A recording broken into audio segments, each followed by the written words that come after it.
Grana Weepanimong, and welcome back to my channel. And today, with it being Transformers Tuesday, we're going to be checking a look at some stuff I found from the four corners of the Tinterweb. If you like the sound of that, why not think about giving me a like, a share, and a subscribe, because you know what?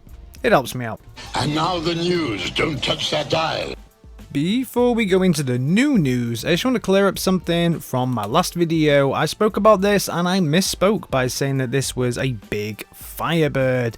Obviously, anybody who knows what this is, it is Big Firebird's original figure. However, this apparently is a KO version in this color. So this is not an official release, and it was up on a few retailers and was taken down pretty much immediately. Some people have said that this might be NEWAGE, but I have now seen that this will be masterpiece scale. So this is going to be called something completely different. So this is not from Big Firebird. This is not NEWAGE. This is actually going to be called the CT01RC. Don't know who it's from. Don't even know where you can find it because it keeps popping up and being pulled down. But if you are in the market for a NEWAGE that isn't NEWAGE, that isn't from Big Firebird, but looks like RC and is masterpiece scale, this could be the bot for you. Kicking off then the new news, as we like to do, with the heart of Fumby Studios. Fumby Studios are making this. What is it? Then moving over to a few new pictures of these people called MPH Studios. Don't know what it stands for until I know better. I'm calling them Megatron's Printing House Studios. They seem to be making some G1 inspired figures here, very much focusing in on Prime, but we can see the teeny tiny Primes. I do think that these are 3D printed. And we'll get to why I think they're 3D printed in a second, but they are very, very, very G1 accurate. You can see here how close they are to the original, and then also how small they are compared to the original one.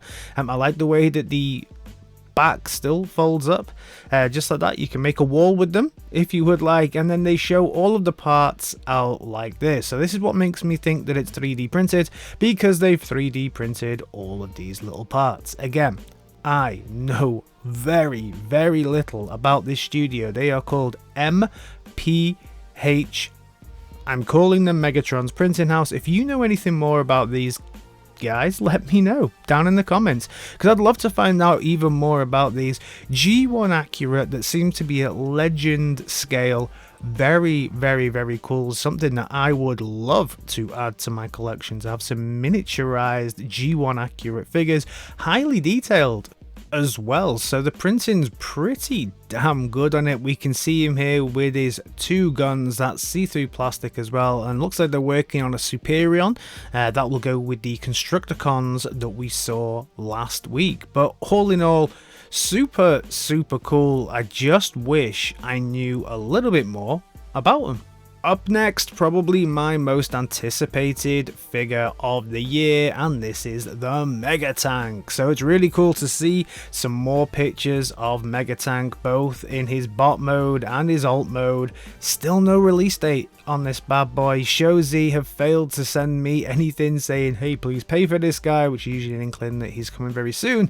We saw the sword. We also saw his cool looking head sculpt, but still no date. Still no date. I can't wait. This is my most anticipated figure of the year. It was actually probably my most anticipated figure of 2021 when I thought it was originally going to come out. But looks amazing, looks awesome, loving the paintwork, love everything they've done to this. Gimme. Heading over to the world of NEWAGE, where we will find this dude. Yes, this is Agamon Aka Megatron, but more to the point, this is the Marvel colors of Megatron. So anybody who picked up the Marvel comics back in the day know that for some bizarre reason Megatron was blue in the heat, and he also had a blue cannon, and he looked a lot like this. So NEWAGE, as they always do, are releasing multiple variations of all of their molds. They really do get their money out of each mold that they do, probably even more than Hasbro do. So they've decided to release this, the Marvel Comics version, and you can see all the different Megatrons that they've released so far. But the one that I really want is this one. It was so limited edition, never got my hands on it. NEWAGE, please do a reissue of this one because I want it so badly. If Megatron doesn't quite tickle your fancy and you're more of an Optimus Prime guy, maybe this Golden Shower one will fulfill your desires then. As I said before, NEWAGE always get the most out of all of their molds, and they are going to be shortly releasing the Golden Shower Optimus Prime. So this one is golden, as if he's been in the Golden Lagoon, if you remember that episode, and he is gold. Very, very gold.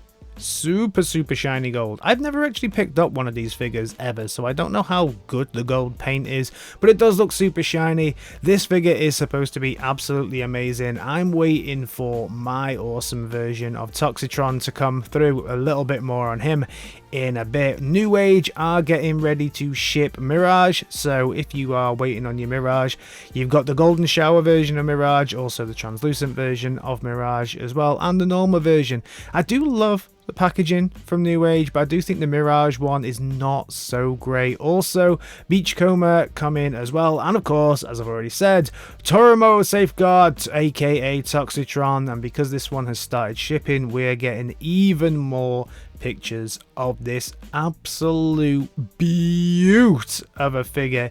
If my most anticipated figure is Megatank, then this is definitely my second most anticipated figure. I cannot wait to get my grubby little mitts on this one. Every time I look at it, I see something a little bit different that I really like. Now when I look at it, I see those little orange rims on the tires that I don't think I'd really spot it, but it looks so damn cool. Everything about this figure is amazing. He looks like a 90s Stinger bar. Do you remember Stinger bars from back in the day? Those crunchy sweets that were like refreshers, but they were stingers and they were luminous yellow and stuff like that. Or Hubba Bubba, apple sour Hubba Bubba. That's it. Looks like he's made of apple sour Hubba Bubba. Gimme. Love this figure. Can't wait to review it. If it's anything like the Ultra Magnus, I am going to love this figure. Staying in the leg end scale, and Iron Factory showed some pictures of Sandstorm. So this is another one of their Seekers. They've already done all of the classic Seekers, and now they're moving on to some G2 stylings, and this one is Sandstorm. Looks good. Looks very nice. I love what Iron Factory does as well. Don't collect as much Iron Factory as I'd like. I've definitely moved more over to the NEWAGE style of things when it comes to getting the leg end scale, but yeah, this one does look good. May pick this one up. I haven't picked up any of their Seekers yet, but as a cone heads go, this is a beautiful looking cone head. Let me know your thoughts on this one down in the comments. If you're in the market for a KO MP44, then Transform Element TE01 is getting a reissue. It's up on Bombersby, probably will be in some other places as well. By all accounts, it's a pretty good KO, and for some reason, they're going to do it at a cheaper price. Cool. Moving over to the world of Nendroid, and they are getting ready to release their super cool looking Starscream. Absolutely awesome. If you're into collecting pop vinyl, then these are basically pop vinyls, but you can position them. They've got some articulations, some different face sculpts, as you can see. Very cool. But I checked on Zavvi. These things are almost £70 and they don't transform. So I guess that's like $85 or whatever. Too rich for me. And if you're in the market for a rug, then Zavvi have got you covered as well, because of this gorgeous looking rug with Prime holding out the Matrix, and then there's also another rug on Zavvi with some Decepticon and Autobot symbols. This is definitely from the War for Cybertron type stuff, but I think that looks absolutely awesome. A couple of nice looking rugs. Nice. Moving over to the world of Funko Pop, and yeah, they did it. NFTs. So if you want to get one of the new limited edition Funko Pops for Transformers, you've got to buy a NFT, aka no in thanks. Oh dear, I hate NFTs, I hate the idea of NFTs, I hate the concept of NFTs, I hate Funko Pop for doing NFTs, I also hate Hasbro for doing NFTs. NFTs suck, and now you can get Funko Pop NFTs. When you buy it, you get put into a drawer to get a physical item, but you get an NFT. No thanks. On this channel, I love giving some love to people out there doing some interesting things when it comes to Transformers, and for this, I've got to give full credit to Frederick Pham Chong, and I'm really sorry if I've absolutely screwed your name up there, son, but this is amazing. This is some really cool artwork that they've done around M.A.S.K and Transformers. Anyone that watches this regularly, this channel, knows that whenever M.A.S.K is mentioned, I always say, hey, if anyone brought M.A.S.K back, I would be covering it on this channel all the time. I love M.A.S.K. I love the fact that actually there was a crossover between that and the IDW comics, but this is one of the best crossovers I've ever seen. A Matt Tracker that transforms with Matt Tracker's heat. Amazing. Hasbro, look at the money you're leaving on the table. So that's everything from me on this Transformers Tuesday. As always, thank you very much for checking my content out. If you're new around here, think about giving me a like, a share, and a subscribe. We're trying to get to 5k as soon as possible, and I'll see you in my next video. Alright guys, in a bit. Peace!